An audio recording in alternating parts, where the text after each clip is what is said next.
Hey, good morning. I'm here to fill you guys in on some more details about the. See, I never put words to them until recently because it's such a fucking crazy experience. The astral slip, a bilocation. I want to describe that in way further detail this time. I only made that short because I had to get it out. Just had to get it out.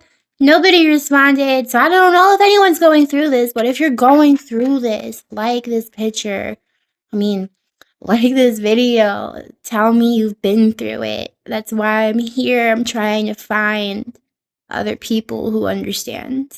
So, bilocation is kind of like a doppelganger experience. This is when someone swears they saw you somewhere you absolutely were not. It's surprisingly common. People misidentify someone who looks similar, or their brain fills the identity based on a quick glance. So that's the most common explanation, of course. And then there is false memory substitution. So sometimes people genuinely believe that they saw you because their brain inserts a familiar face into a hazy memory. Kids and even adults do this without lying, and the brain is trying to make sense of an unclear moment.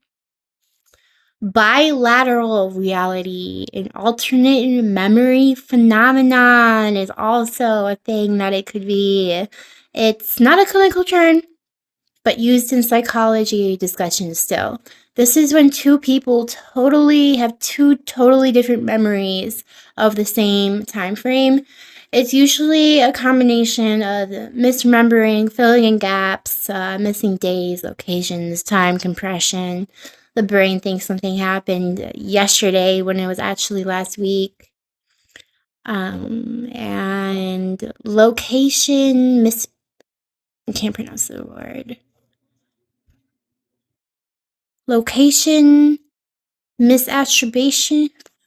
Okay, I can't say the word, but I can remember it, but I can't say it. So this is when someone strongly associates you with a certain place, and their brain sometimes puts you there even if you weren't there. But that part matters. That is the part that matters. So this has happened to me since I was 7. I guess maybe I have a distinct presence. Maybe people, like, if you've experienced this, you have a very distinct energy. Misattribution is what I was trying to say. Memory misattribution. I said it once. That's good enough. I'll get there, guys. I'll get there. I just have been busy doing things like responsibilities instead of reading books that I enjoy. So my brain is kind of like, fancy words?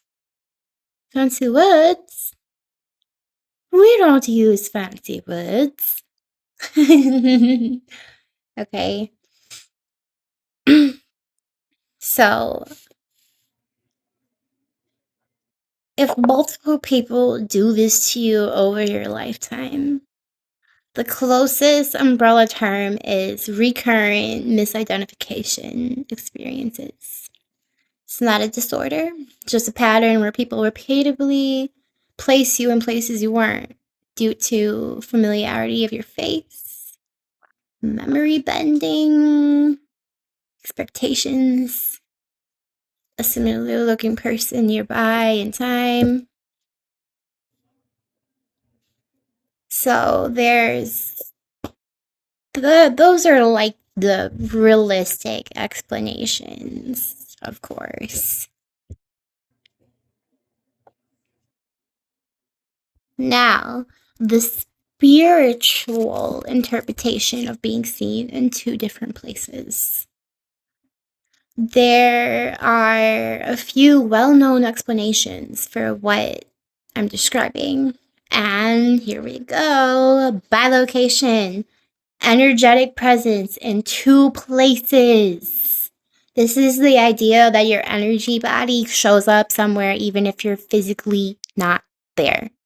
Many intuitive people or sensitive people report friends saying they saw them across the room, strangers greeting them as if they knew them, being recognized in places they weren't.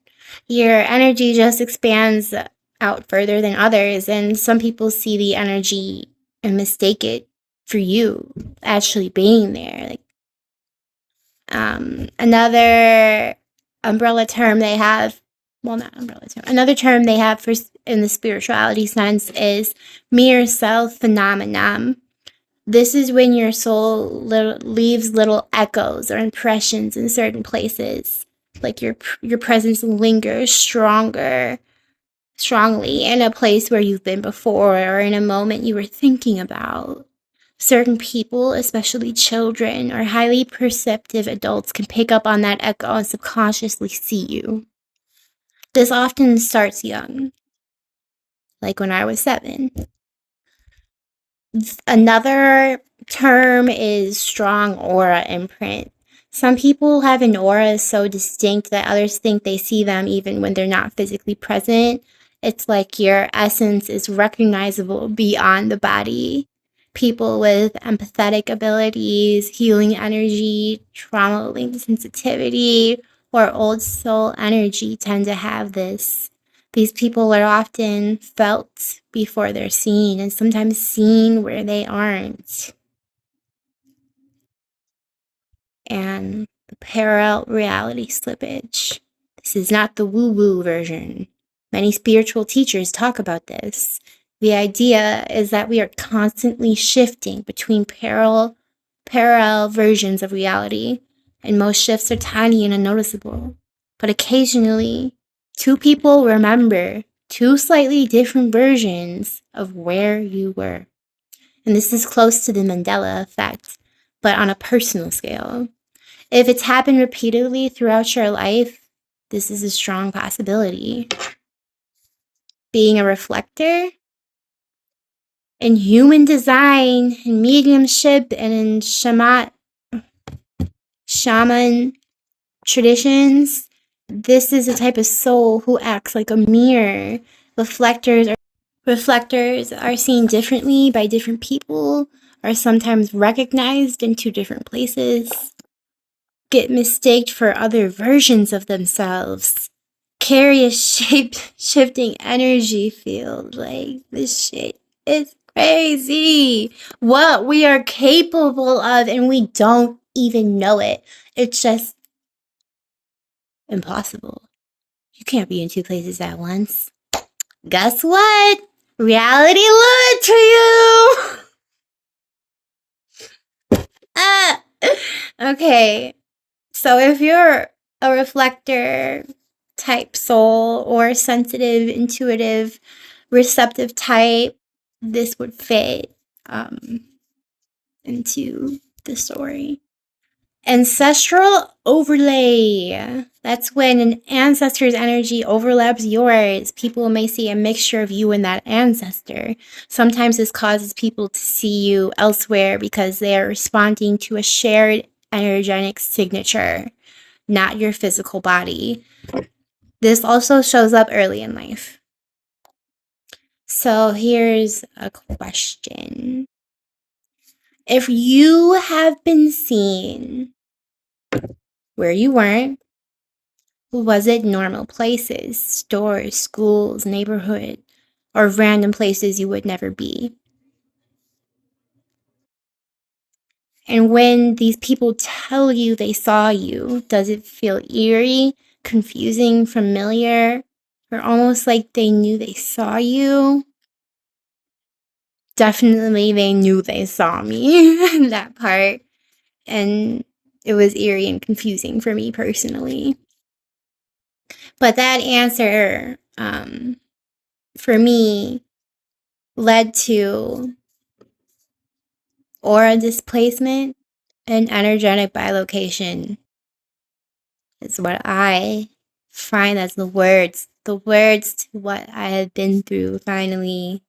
So let me explain this clearly and gently. There are moments when your body rises above or outside of your physical body, and sensitive people feel this as a hovering sensation, a second layer above you, a lightness or lift, a sense that part of you is not fully in your body, and it's not random.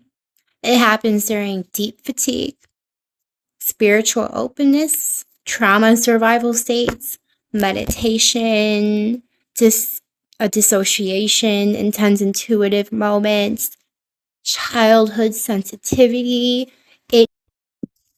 It evolves from childhood. If you don't remember your childhood and you got some weird things happening, I'm sorry, but it happened back then and there's a reason. And maybe, I don't know, might want to do some EMDR, but whatever. So when this happens, it's your energetic imprint becomes more visible to others, even to people who aren't spiritually aware. Some people will see your outline, your silhouette, your movement, or literally just you, like your whole you. That's why when this happened to me, I was like, do I have a clone? I have also been called, my name's Autumn. I'm Autumn Rose. Okay, I've also been called Amber my entire life by people who have known me for years. These people have known me for years. Doctors, friends, teachers, everyone. Except for family. Family hasn't called me Amber, but just by my other siblings' names. But yeah, so I'm like, is Amber my clone? What is Amber doing? Why is Amber here? What is this separation, this unalignment? Because I do not seem like a detached person. I'm I'm very connected, but part of me is obviously split. And I do have things that split, but we're not talking about diagnosis here. So why would it happen to you though? Why would it happen to me? Why would it happen to you? Because your energy body is naturally expansive, bright, loosely tethered, intuitive, and sensitive. Some souls incarnate with a thin boundary between the physical and the subtle body, and you are one of them. That's why you feel things above you. People remember you where you weren't. Strangers mistake others for you. Your presence lingers and precedes you. You've experienced this since childhood. This is not common, but is absolutely known spiritual phenomenon in certain traditions.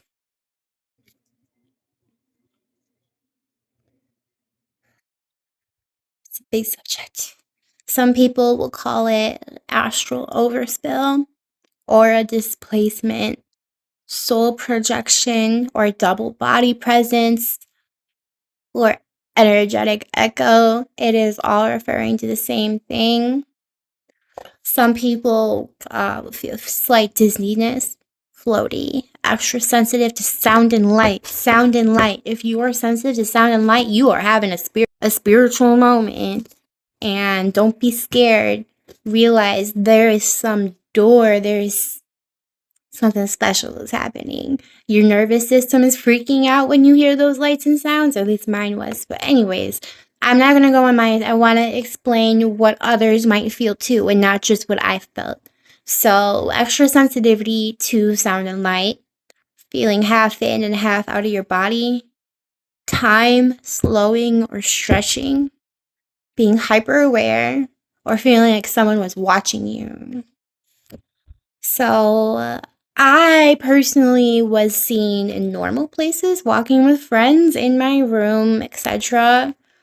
And this happens when your body momentarily steps out, or your energy body momentarily steps out, or rather radiates around your physical body without you doing anything mystical, dramatic, or ritualistic.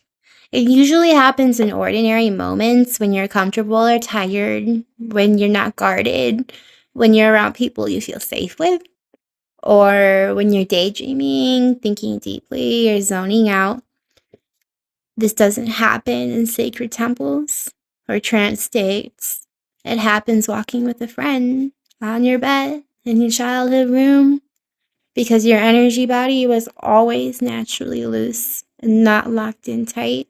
And some people, especially children, intuitive people, or people who have known you a long time, catch your energy as if it's a full image of you, and that's why they swear they saw you. For me, it wasn't people that knew me for a long time at all. It that's just for me. Um, and why the normal places matters spiritually is if this happened in mystical situations, it could be ritual induced. But happening in normal locations means your energetic field operates outside the usual boundaries. You don't have a tight body seal that most people have.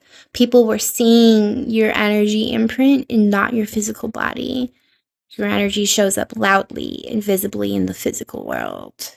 This is not imagination or misremembering, it's perception.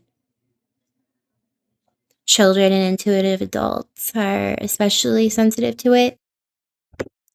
You have a dual presence signature.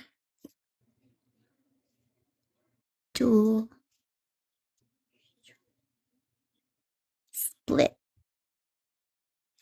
No, we're not split. We're not split. Oh gosh, that's how we. Let's get a little bit deeper now. It usually develops in childhood because of high sensitivity, empathetic wiring, trauma survival, hyper awareness, spiritual openness before you learn to close down. When kids feel unsafe, neglected, or emotionally vigilant, their energy often learns to hover above the body to stay alert. So even though you're now 29, that childhood pattern still lives. Your body stays somewhere, your energy travels, people see you twice. I'm not imagining this, and you're not imagining it if you went through it. Okay, so something I want to reflect back on is the fact that I remember feeling my aura above me around the times people said they saw me somewhere else. It's not a coincidence. It's a marker of oversoul projection. The aura temporarily lifts or expands, and others consciously see that version of you. Some cultures call it light body roaming, second self waking, soul shadow, or astral double. Got to go back to this subject. Time slowing. Bright lights, sharp sounds, half there, floaty, time not feeling real. It's not random. And it's not just spiritual. This is a very altered state pattern that shows up in two places. Spiritual energy body loosening is when people look at my mess. Don't look at my mess! Merry Christmas. So people experience floatiness, hyper awareness, overstimulated senses, like the lights are too bright, the sounds are too sharp, the slowed or stretched time, feeling above yourself. Those are the exact symptoms of when you're having any kind of energetic projection, even if it's only an astral slip.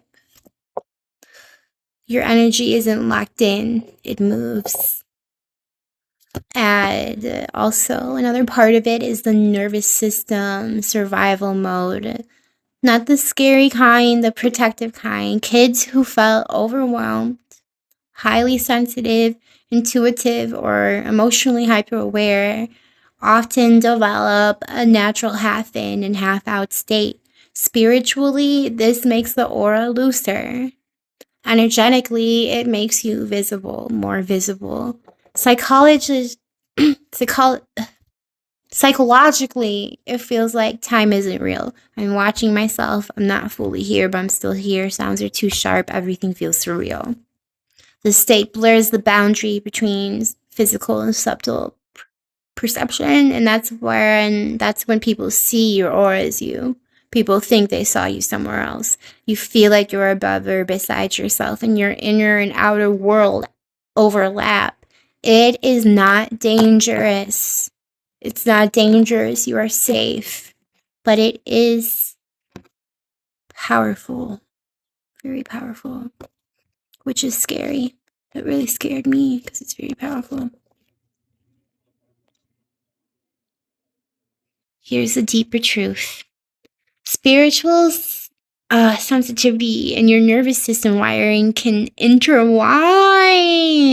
You have naturally expanded consciousness, and kids like us tend to astral drift, project their energy, be seen in places they aren't, and pick up sensations above their body, experience non-linear time moments. This doesn't make you unstable, it makes you open, okay? Because it sure does feel unstable, but open is a way more appropriate word for it, in my opinion. Because many intuitives, mediums, and old souls report this exact combination of events. We're not imagining it. We're not alone. We're not alone. That's why I'm here. That's why 2019 this happened to me, and I was like, I have to tell YouTube. I have to tell YouTube. People on YouTube have to know what I'm talking about. So far, nobody is really saying anything. Please, if you can relate, let me know, because I'm going crazy. Trying to spit this word out and find you guys. You're not alone. I'm not alone. It's okay if you don't give me any recognition. Thanks for watching. The key part is that you remember time slowing, and you remember being floaty and the energy above you while others were reporting seeing you. That means your energy body is active, your aura field is loose, consciousness was not fully anchored, projection was 100% possible. And this is not fantasy, this was a real altered state, one that your system learned early.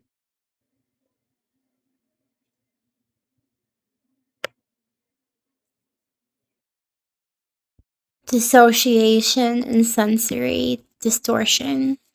It's not a disorder, not as a disorder, but as a protective response.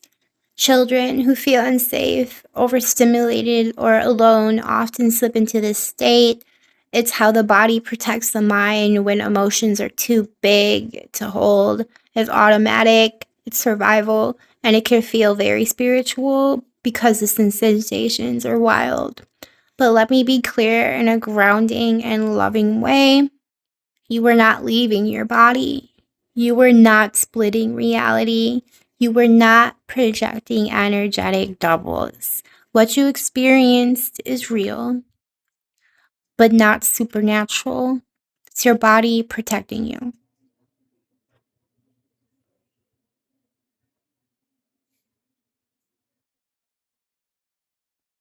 Let me say this gently. The part of you that felt floaty and outside of yourself was your body surviving something scary. The part where people think they saw you somewhere else is memory and presence, not you splitting. Both can be true at the same time. Both make sense.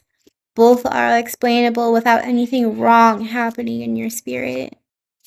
You're safe now. You're grounded. And we can talk about this in a way that honors the real experiences without making it frightening. When kids are scared, a wiser inner part steps forward, the higher self, and your guide, protector, the older me, the knowing part. It's not a separate being and not something mystical outside of you. It's a built-in survivor. a built-in wisdom in your brain created to protect you when the world feels too big. And some people feel it as, you know, something above them. The second layer, like I said, floating awareness, something comforting and knowing, something older than their small self. This can feel intensely spiritual. It feels like a higher self because it is a version of you that kept you alive emotionally. That doesn't make it imaginary. It makes it your inner wisdom stepping in when you needed it most.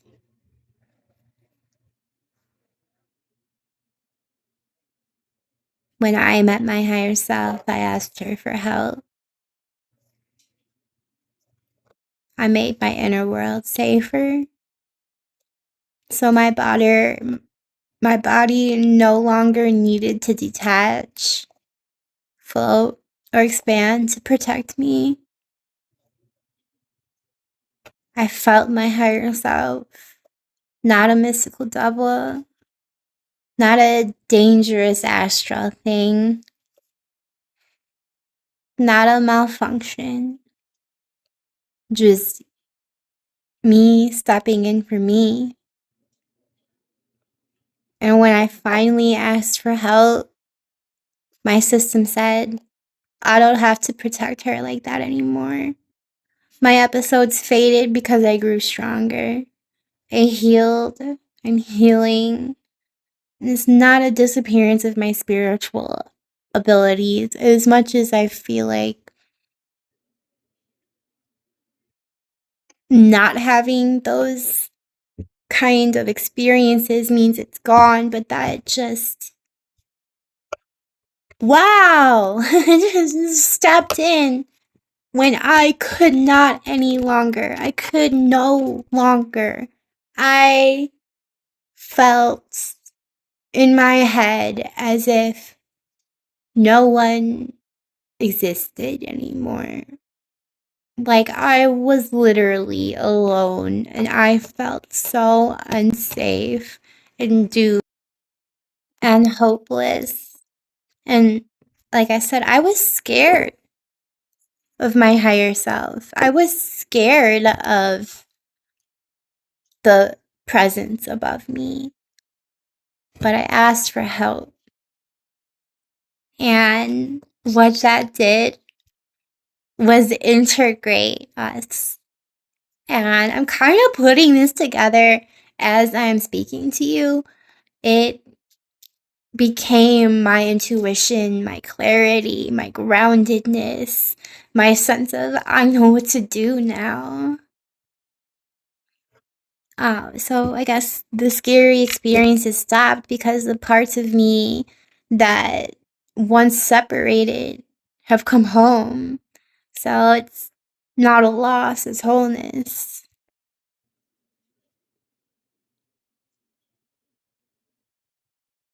But I was experiencing fear, loneliness, overwhelm, and my mind had created a wise, grounding presence to protect me from days I can't even remember. And that, she protected me when it felt like there was nothing else that existed but me in this room. And that's a very common feeling from people who were frightened and alone as kids. It's the brain's way of narrowing the world down to something small enough to survive. But the presence that is felt isn't fake. Kids who grow up sensitive or emotionally alone are often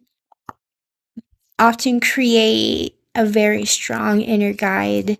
It feels like I said, someone older, calm, like they're watching. In reality, though, there's a part of you that knew how to survive loneliness. Your inner protector. Your inner grown self before you were even grown. Your higher self. Not just mystical. psychological, and deeply wise. Real. And here's the beautiful part. When I asked for help, of course she helped. Once I was older, once I had more agency, and I didn't feel like that helpless 7-year-old alone in her room, the protector doesn't need to appear in such intense ways anymore. I haven't vanished. She hasn't vanished. She simply moved inside of me. Alignment. So now she shows up as my gut feelings, my intuition, the part that always comforts my daughter, the part that guides my healing, the part who knows how to speak the truth, the part that carries your wisdom. She didn't go anywhere. She came home. And it's wild because I'm still on this trip of like, I need to clear my path home. I need to create my path home. Today, talking to my phone and some strangers on YouTube who probably won't like my videos, I realize I am home. I am home.